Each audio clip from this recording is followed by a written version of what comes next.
Avatar, Fire and Ash. Yes. We're not going to give away spoilers.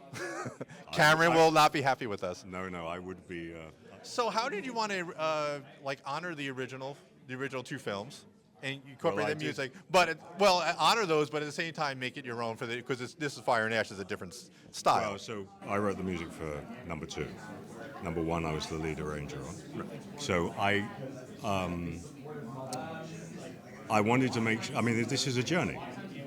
This is one of those things where the children look different to the parent, and therefore you hope that gradually you take things that you see that have been seeded from James Horner in 1 and from me in 2, the themes that we had there, and now I've expanded upon them and added new themes for 3.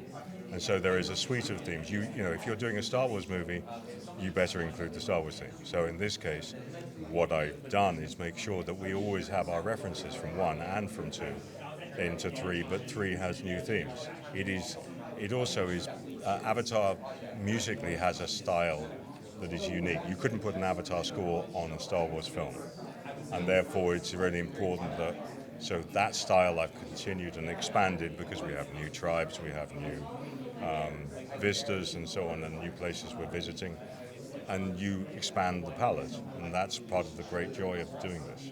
How do you balance, you had the wonderful visual effects, but you don't want to drown out the dramatic story, especially when the characters enter moment with music. How did you kind of balance that to make sure the music kind of merged the characters sometimes with this wonderful visuals kind of distracting? Well, my job is to give you that emotional pull underneath the visuals. The visuals and the dialogue are telling you what to think about. I'm telling you how to feel.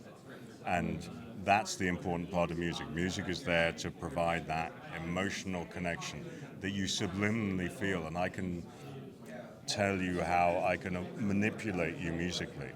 And that's part of what goes on. I'm also lucky with the Avatar series of films that Jim Cameron loves music. And so it's an important part of him, and he takes it very seriously. He takes how I write and what I write very seriously, and that really helps.